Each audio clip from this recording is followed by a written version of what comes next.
And welcome back to season two. And so today we're going to be talking really more about my background, my history, and how I grew. Originally, I was going to break this up into the interview where we are going to be looking at both Morris and I kind of at the same time as we grew, our backgrounds, where we came from, and how we ended up at the same restaurant. But the more I kind of listened and started looking at these things, it was like, man, it doesn't make sense. So we're going to go ahead and drop these episodes separately, just to make sure we can do each its own justice without just editing the shit out of it and turning it into something it's not. You guys listen to this because it's more raw, and creating something super edited is not something that I want to do, or something I think you want to listen to. All right, welcome back. We're here with Chef Morris, and today's session, if you will, episodes. Um, Morris is going to grill me. It's not really a grilling. It's just we'll compare and contrast our paths as chefs, I think. Okay, that works. Compare and contrast. Um, and yeah, the different perspectives. I mean, we kind of talked a little bit about that last week, where it was definitely much more old school in a lot of ways. It served me well for a long time.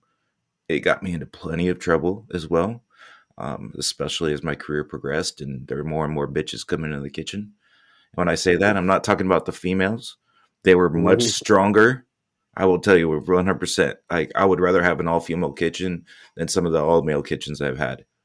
Is less drama. I mean, they were there to fucking work and they were kicked ass. Some of the guys are just fucking little dramatic assholes. Mhm. They were my bitches. They were the dramatic bitches. So I need to clear that up before I got in fucking trouble on that one. So Morris, take it away. Well, we've known each other for, I don't know, 6 years or so, maybe seven, somewhere in there. Okay, sounds about right.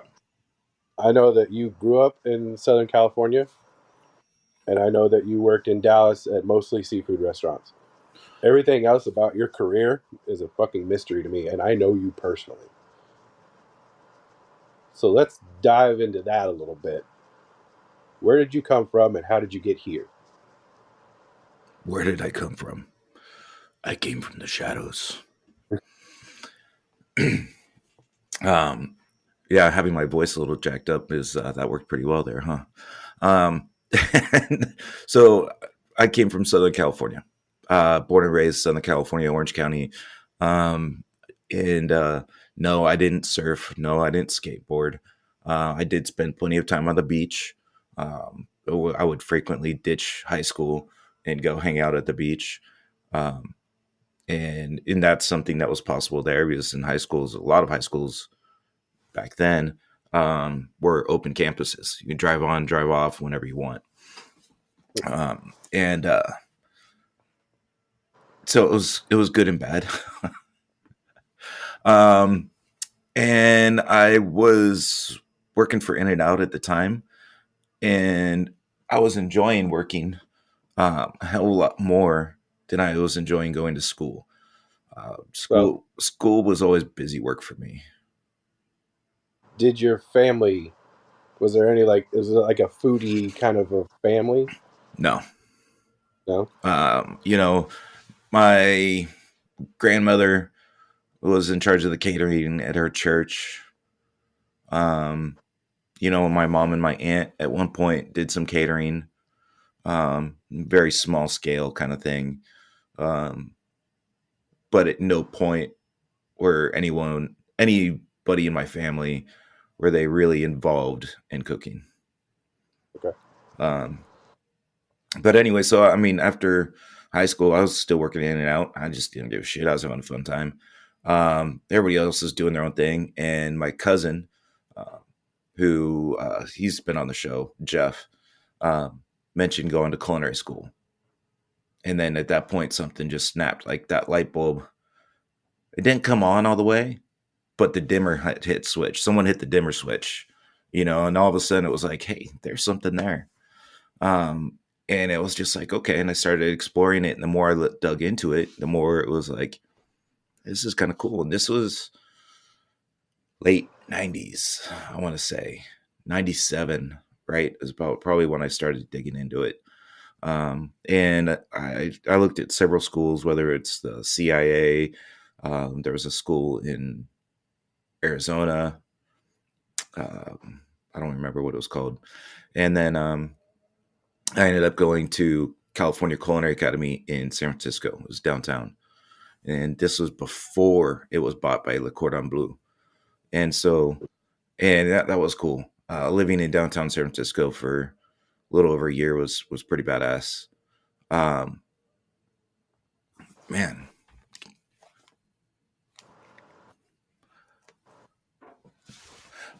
sorry, I was just like hearing noises. I'm like, what is that?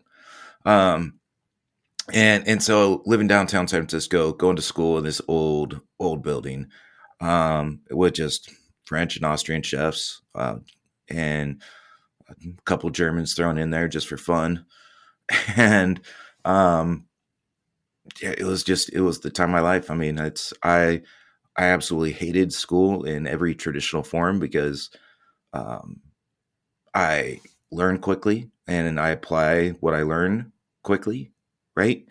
And I could not figure out for the fucking life of me what I was learning in high school had zero application on what I was doing in my everyday life. Yeah. And so, um, and so it was just like, what the fuck is the point of this? But so when I got into a culinary school and it was intense, it was just, I mean, an intense and large volume of knowledge just being fucking shoved down your throat. And it was like either retain it and move on and do well, or you don't and you fail and you go back and do it again. And so there's a lot of pressure to stay with your class, right? And so every week to 2 weeks you go to your new class. And so it wasn't like a college curriculum where you have, hey, today at 3 o'clock we're doing French, and then but whatever, you didn't bounce around. Like there was 2 sessions at the campus. There's the morning and then the evening sessions. And you just rotated. Some semesters it was the morning, some there were nights, and but for 8 9 hours a day, that's all you did. You took one lunch break or dinner break, and then that's it. And it was just you just did nothing but execute or learn the theories, and then and I just fucking loved it. I took it all in, and I was like, this is it for me. And I found, it was one of those I excelled, and I'm like, okay, this is cool. I can do this. So now that's kind of where I ended up after school. All right. What about first jobs in like kitchens that were, not like in and out? Um, Probably. So I did bounce around. I worked at a couple places in San Francisco, just very short term, doing some stage kind of things. Nothing of any importance or note, but it was just there to kind of get some experience. And then Northern Arizona, I ended up going to NAU, Northern Arizona University, after culinary school because I'm like, okay, I found something here. There's something, and I was like, well, I should probably follow this up with a more bachelor's based degree because I also found that I was very good at not just the cooking side of things, but the financial side of things as well. As most people are, a lot of chefs out there are great chefs, great cooks, but when it comes to managing numbers and all that stuff, they're just they know fucking nothing. Um, and and that's unfortunate because that's a huge part of the business. Sometimes it's too much, but hey, if there's no money in the bank, you can't buy shit. You can't fucking operate. But anyway, so and I was like, okay, I'm gonna go there. And NAU kind of worked out okay, but same thing it turned into this. Like, this is doing nothing for me. I'm paying you guys to teach me something that I already know, and I'm going to work over here. And it was a brew pub, um, and working 40 plus hours a week over there while taking a full load at school, and I was breezing through school, but I was getting paid to learn in the restaurant. Right. And I'm like, so why am I going to school again? Thing, and I was like, okay. So I finished that off. I didn't end up. I didn't get the degree, but it was just like, okay, I'm just gonna stick with that. And I started there just as a cook, um, and grew to, like, I guess it would be the equivalent of a sous pretty quickly. But this is a smaller college town, and 99% of the cooks that were there were college kids, right? That just didn't have the charisma to be in the dining room. So, I became Sue, not just because of work ethic and all that stuff, but also because it was like, okay, you're not really going anywhere anytime soon. So, and then from there, I ended up back in California, Southern California, and did a couple different things there. I actually worked as a front of the house for a while just to kind of get some money. Um, and I hated serving. I hated it. I could do it. I was all right with it, but I just hated it. But and then I did a job where it was weird. It was like Real Housewives of Orange County kind of shit. And honestly, I think she was on the show too when it finally came into that area. Or her husband had some software company or something, just tons of money, and so he bought her a restaurant so she would have something to do. Oh, that's fucking all Um, right. I mean, and it was a ground up construction, and they had someone that they knew that was helping them, but they also hired a consultant. And so I worked with the consultant, got to know him pretty well, and we had a pretty good relationship. And and I will never forget this one. Uh, we were handed a manila folder with just tearouts from magazines of recipes. And it's like, this is our menu. And I was like, oh. Um and so we covered the walk-in in parchment paper, right? And then just drew a bunch of fucking squares, and then the titles of all the recipes. And then just me and a couple other guys would then go through and then work on scaling those recipes into like professional recipes. And like, okay, this works, this doesn't, because it's like you don't go and it's like you're making something. You're like, okay, I need a cup of butter. What the fuck is a cup of butter? Um, yeah, yeah. So, but also just because, as you know, too, when you go to scale things and scale spices, they don't always scale the same way. Um, but there was this one recipe. It was like some kind of shrimp dish, and the way they described it versus what the recipe was written, like we could never get it right because we never knew what the finished dish was supposed to be.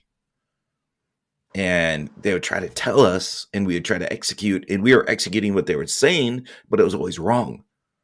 And they would come back all the time, like, "What the fuck is this and this?" And I was like, but nobody's like, ah, "I don't know."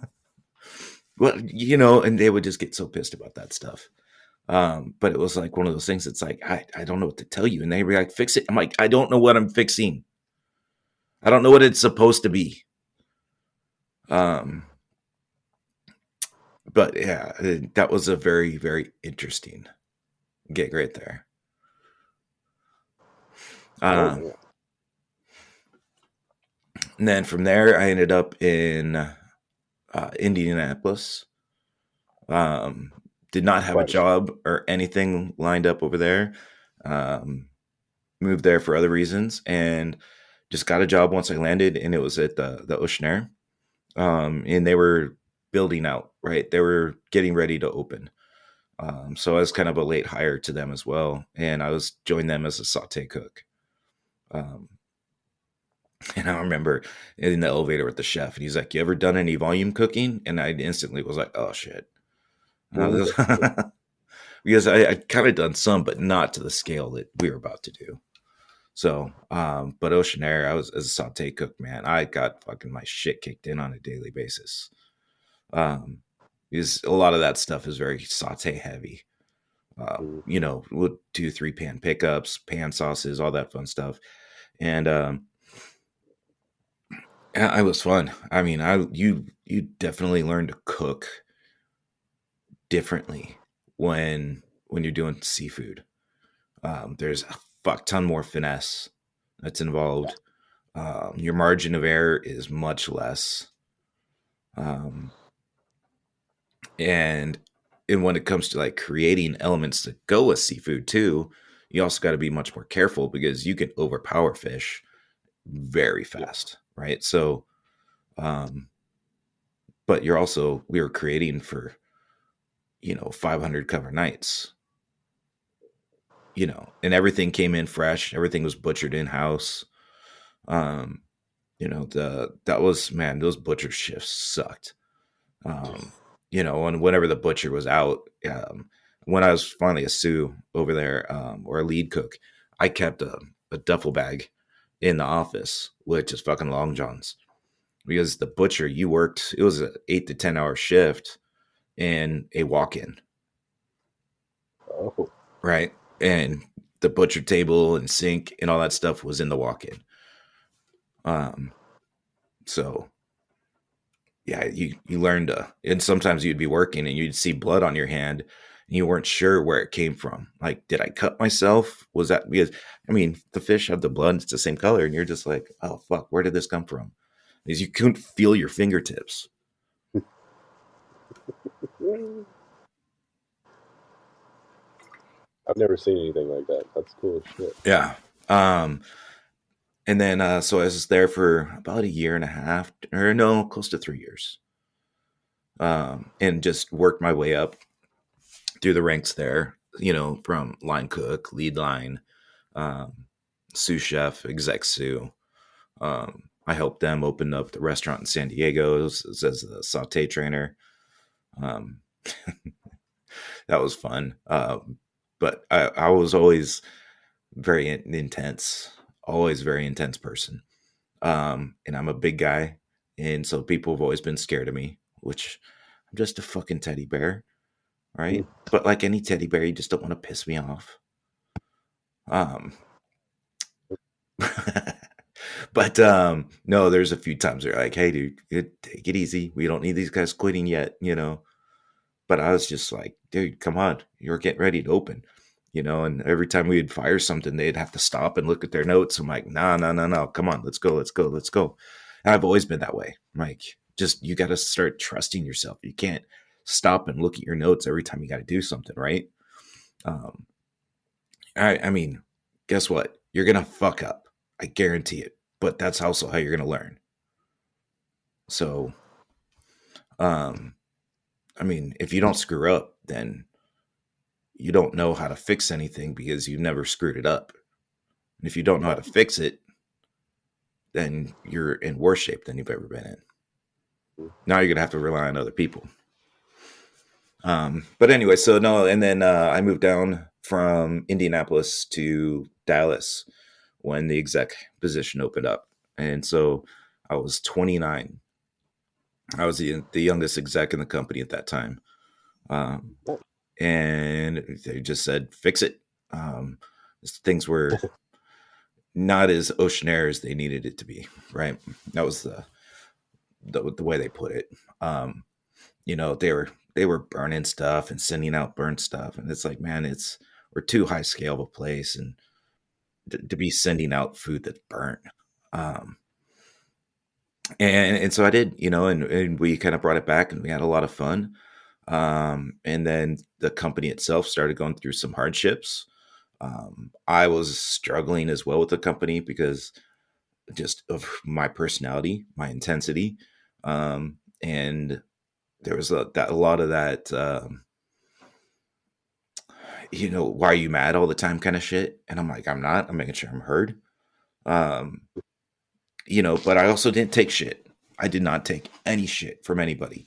I had two brothers that worked for me that got into a fight on the line on Mother's Day brunch. It was like one of the fucking 2 days of that year we did brunch. And they started to get into a fight on who was doing the poached eggs or whatever. And I fucking kicked them both off the line.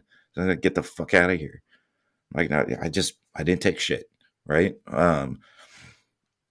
As part of, as a younger cook as well, in a lot of ways, where uh, I believed in a lot more structure and a lot more, um, I don't want to say a lot more structure, but structure needed to be there. The level of fuck off, you can have fun, but at a certain point, hey, time to buckle up, time to be professional, Put right? your fucking head. Yeah, it's time to get your head in the game.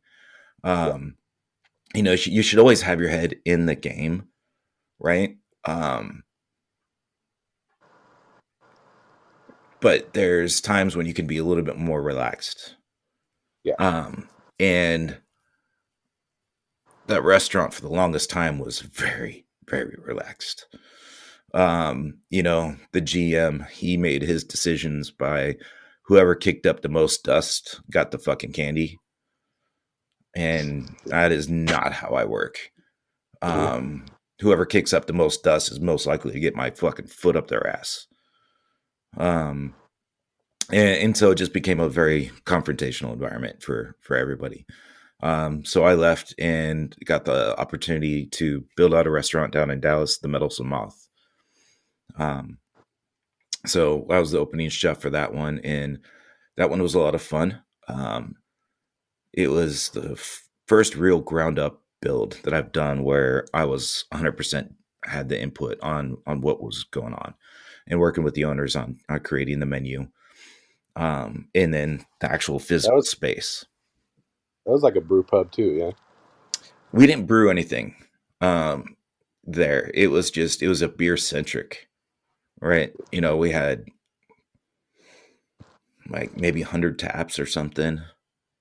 Jesus. Yeah, or 75. There was a lot, right? Or 50, somewhere in that range. Somewhere in the range of just fuck, that's a lot, and damn, that's a lot, right?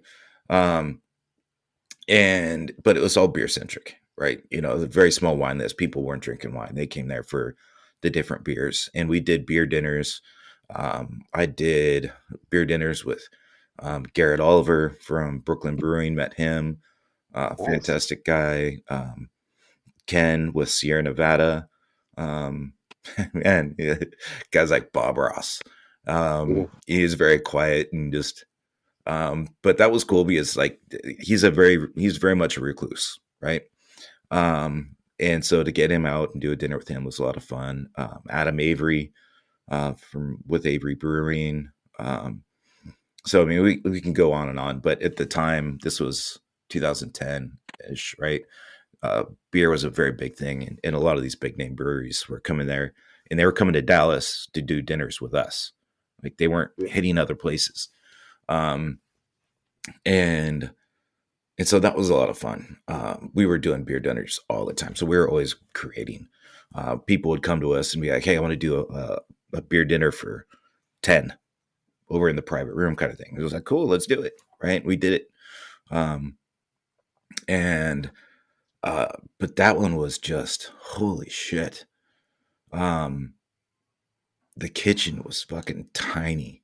I mean, the size of a bedroom, of a normal bedroom. I think it was by the time it was all said and done, it was like 13 deep by like 18 wide or something.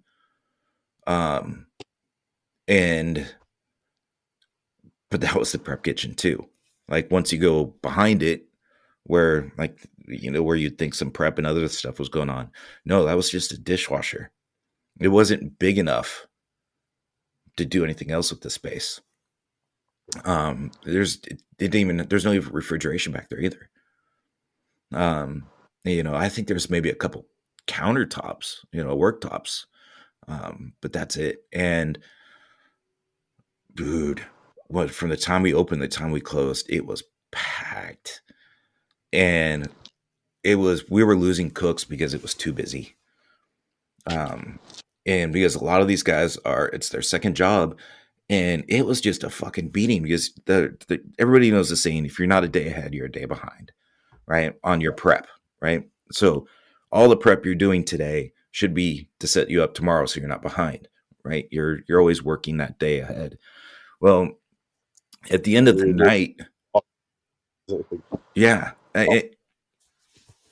we would have no product left, because we weren't allowed to 86 stuff, and so many times we were making stuff to order, and so by the end of the night, like everything's just cleaned out, like the walk-in's empty. I mean, we were getting deliveries daily, just because one, our walk-in was fucking tiny as shit. Because these guys, they had done bars. All they had done before was bars. So this was their first restaurant. I was their first chef. And they're like, this isn't a bar. This isn't a restaurant. This is a bar. We're only going to do about 40%, 30% food out of here anyway. So that's what they built for.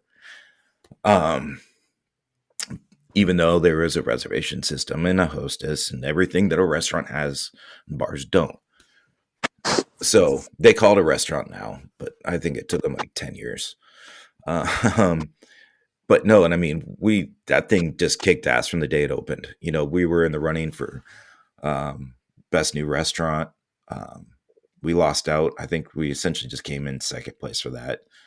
Um, but that was kind of a pretty cool thing to do. But we were also we wanted to try to be more.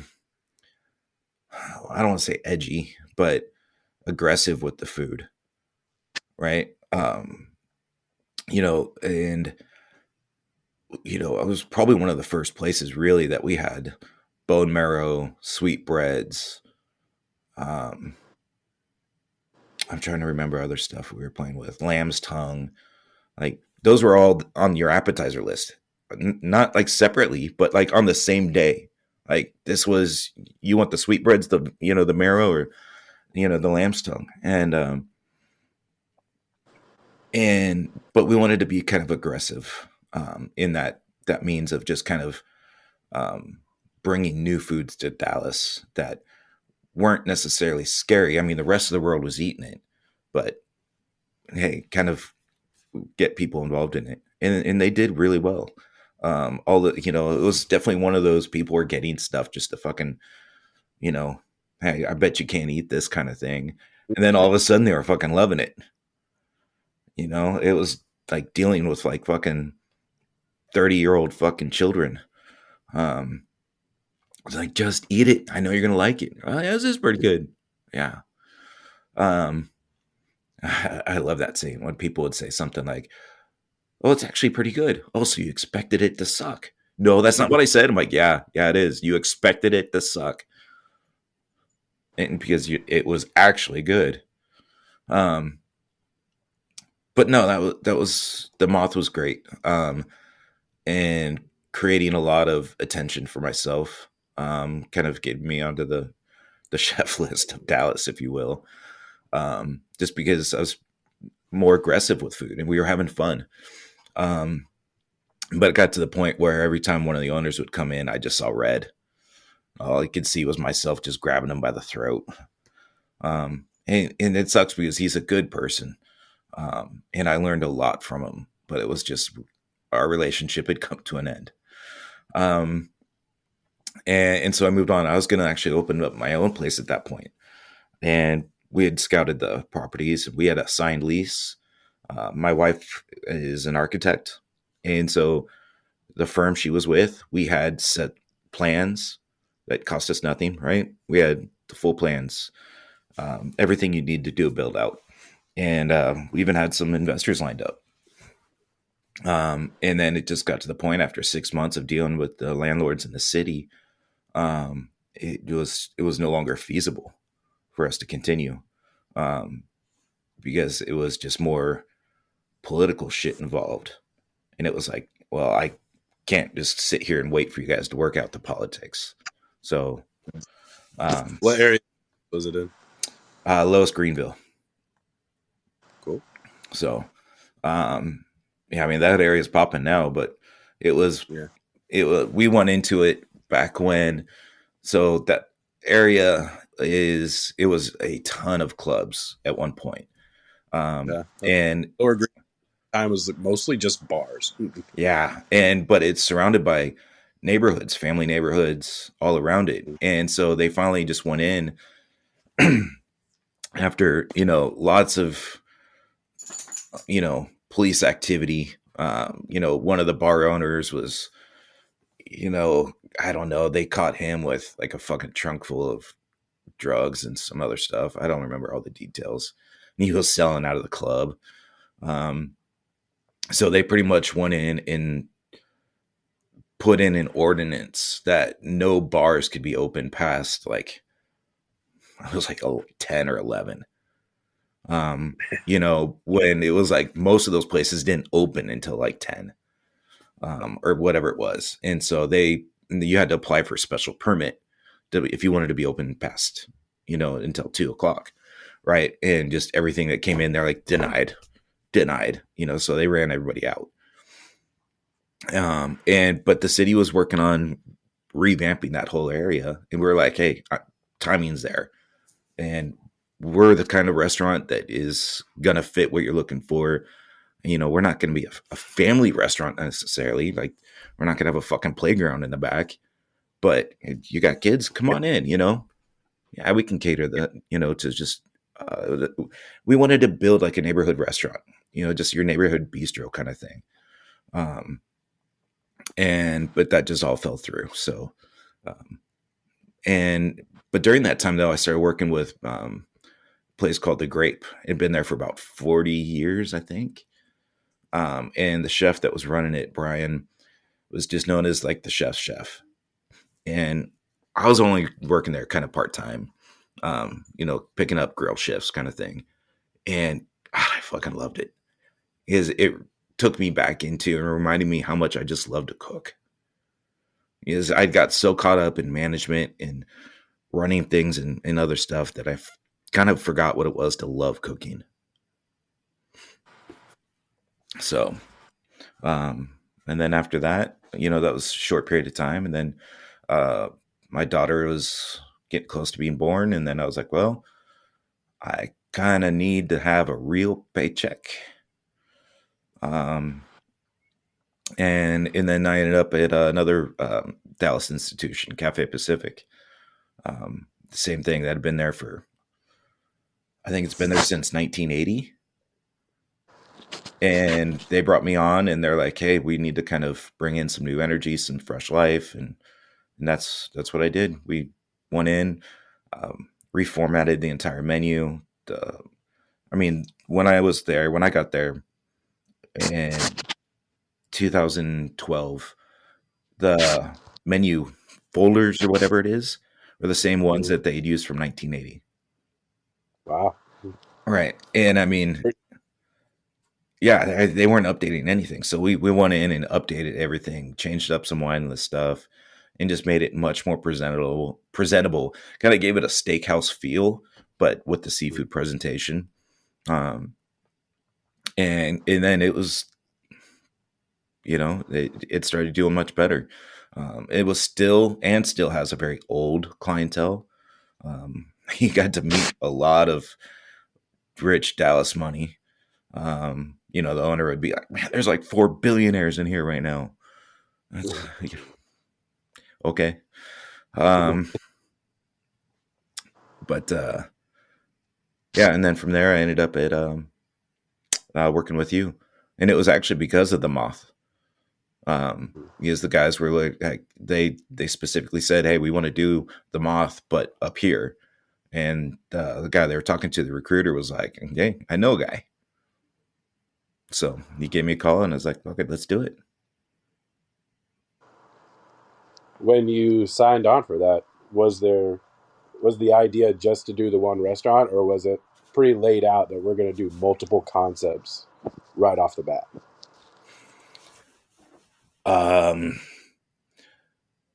Yeah,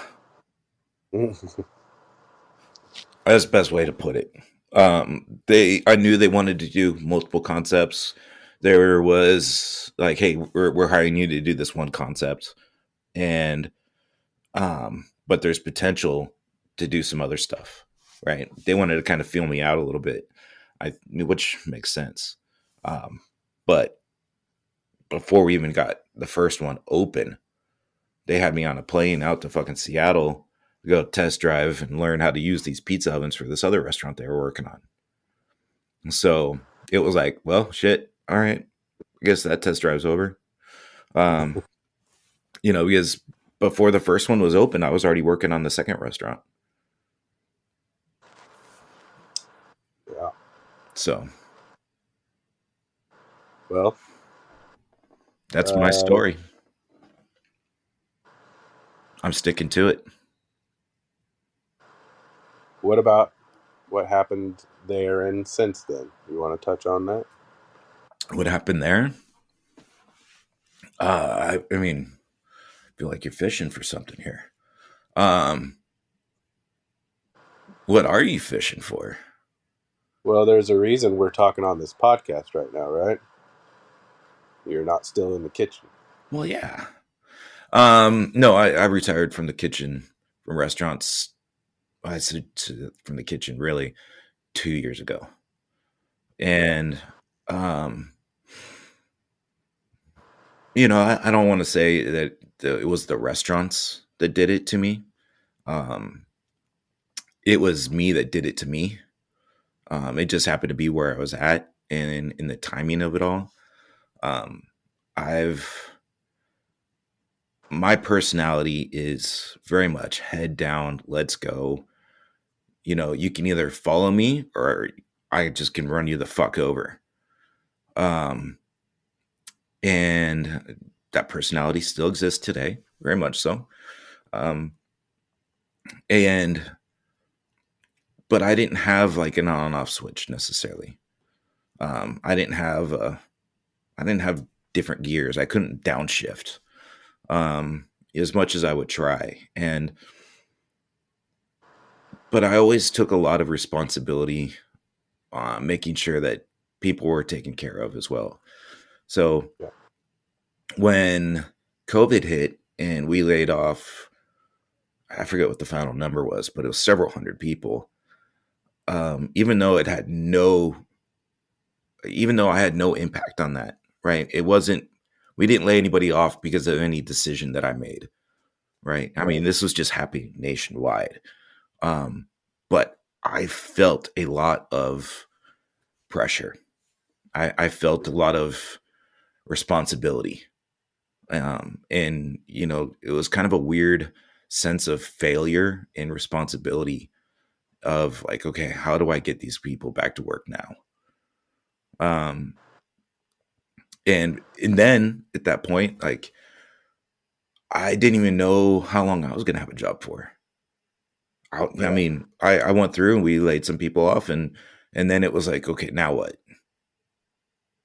And we went right back to getting things open, and I just worked nonstop at that point, just trying to figure out how we could reopen each concept in a drive-through format, right? And luckily, by the time we got to the last one, things were opening up a little bit more. I mean, it was still hard, um, but we were also faced with the challenge of how do we also keep numbers down? Like, we're not going to have the volume, so how do we? You know, I don't want to say it, but there was a lot of like, how do we take shortcuts?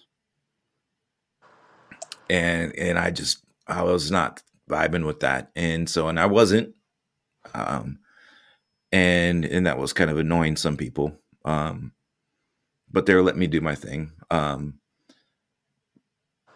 But the other part that was a challenge for me is I wasn't getting a lot of feedback from anywhere else. So I spent probably, God, I don't know, maybe close to a year, right? 8 months, not knowing if I was going to be fired tomorrow. Yeah. And that kind of weighed on me a little bit.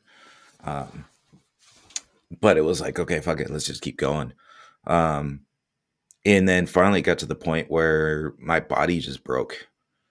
Mentally and physically, it just broke. And then, so this is during COVID. And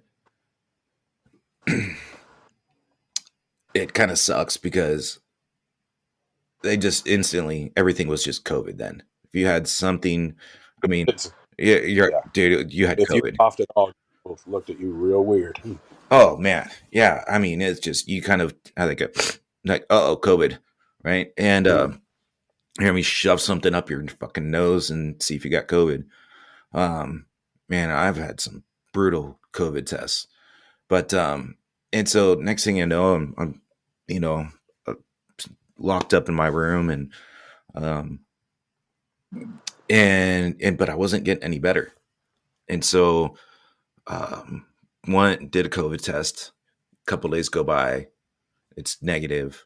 Talking to me, still have a bunch of the symptoms of how I'm feeling.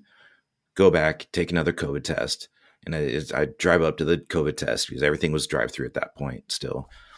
Like the nurse was out there, and this is my doctor's office, the one I always go to. I wasn't going to like another just clinic or something. I went to the people I knew. And she's like, "You look like shit." And I was like, "Thank you." And so does the COVID test, and she's like, "Hey, I'll be right back." And goes and grabs some other stuff, grabs my blood pressure, does the pulse ox and all that stuff. And my blood pressure was like, I don't remember what it was, but it was low. And my pulse ox was really low. So my oxygen in my blood was low. My blood pressure was low. Apparently I was really white and I just had these cold sweats going on. But I felt normal, right? I was functioning. I was like, no, I'm like, I feel a little crappy, but and she's like, you need to get to the ER now. She's like, do you need me to call someone to come get you? And all of a sudden this panic set in. I'm like, fuck. I'm like, no, I can get there. But so I drove over to the ER and they checked me in. And obviously, so I go in and there's like, you have to check in out front and like, no, I'm here because yada, yada, yada. Next thing I know, like they've got like this fucking armband on me. And then people are coming out in like hazmat suits and shit to take me into this like fucking room. And it was just like, damn. But I mean, it was all precaution. I get it. And fucking did a roto-rooter job on my nose just to fucking get a COVID sample. I mean, my nose was bleeding for a couple minutes after this COVID test. And the guy's like, a COVID test is only as good as a swab. And I was like, damn. And then so within an hour or two later, that comes back negative still. So hazmat suits come off. They start doing blood cultures, blood work. They come in. They had me do an X-ray. Then they took me in for a CT scan of my lungs. They had me on oxygen the whole time. And over the period of about 6 hours, my oxygen and blood pressure slowly recovered. And so I was there for about 6 hours getting fluids and oxygen. And so the nurse comes in. He's like, so the doctor tell you what happens if this comes back positive? I'm like, no. And this is before he's like, yeah, so if you come back positive, we're sending you to this hospital over here in Plano. And this was also during the time where if you were admitted to a hospital, you didn't leave. Yeah. And then it was like, well, shit, if I would have known this, I wouldn't fucking come here. And then, but my oxygen wasn't recovering either. So finally, blood, everything, are like, okay, we're not going to admit you with COVID. You're not getting transferred anywhere. But we couldn't get my oxygen up. And so they're like, okay, we're going to admit you for that. And I was like, fuck. because it was like, well, it's very dangerous because your body will essentially just start doing a lot of damage. And um, but anyway, so finally they got to the point where they're like, okay, we're gonna let you go. I think they just didn't want to admit me. Um, but if you ever start feeling XYZ, come back immediately. I was like, sure, not gonna happen. Um, and then but that was it. And then shortly after that, a couple of weeks after that, my wife and I decided to take a vacation. Like we just need to get away. Um, and uh, and we did. We ended up in Colorado, Estes Park, and Rocky Mountain National Park had just reopened, and we were up there with my family, and it was great. Just got grounded. I'm very much one of those people that I'm not a hippie kind of thing, but there's something about being out in a forest. It's the vitamin D, the sun, energy. Like it helps reground you, and I just felt better. Just and then came back after about a week and felt good. Went back to work, came home that day, and I was like, I don't want to do this anymore. I'm done. And so we started talking about it. And the reason for that is I knew that if I kept going back, that I would put myself right back to where I started because I didn't have that control. And two, I didn't have, what's the word I'm looking for? I don't know, but just my work ethic and who I was. And I didn't have the resources outside of work to kind of control stress. Right. And so I would have just put myself right back to where I started. I would have been burned out again. I would have just had the short fuse. And it would have happened really quick. And I saw that. And I was just like, this isn't for me. And then at that point, just more things started happening. This was probably, I'd say maybe August or something of 20. And then October of that year, my dad passed. Natural causes, wasn't COVID. He actually just said, I'm done. He'd been locked up for a while, not locked up, like, he was in a home, but nobody could go visit him. So he just refused meds and just, checked out. And then 6 weeks after that, my father-in-law passed away from COVID-related symptoms the day after Thanksgiving. And then it was just all this stuff was going on, and then people were passing away that were close, and it was like, yeah, we're making the right decision. And also, it was luckily, my wife has got a great career, and she was with a firm that really appreciated her and was helping her grow. And so if it wasn't for her being in the position where she was at, it would have been a much harder decision for us to make. But we went from a 2-income household down to 1, but that 1 income was still solid enough, right? We still need to make some adjustments, and we're working through that. We had some money in the bank, but that's kind of drying up. So, and then so that just made that decision. It's like, okay, let's step away. We'll figure out what we're going to do. But first things first is like, let's start getting healthy-ish, right? But my wife, her thing too was she did not want me just to completely walk away from restaurants. She's like, there's no way you can. There's no way you can completely walk away from just cooking. And the other part she's like, we've also invested too much in you and kind of building a brand for myself in the Dallas area to just give that all up. So it's like, we need to kind of make sure we stay involved in that. So that's kind of where Chef Made Home then came along. Now I'm here today. Correct. Yeah, and I mean that sounds long-winded to some, but that's the short story too. Well, I enjoyed it. Hey, thanks for listening to this episode on season 2 and learning a hell of a lot more about me than you probably realized you wanted to know. And next up, we're going to be talking a little bit about Morris and more detail of his growth. And then we'll we start tying that together in the next episode. All right. Once again, thanks for listening.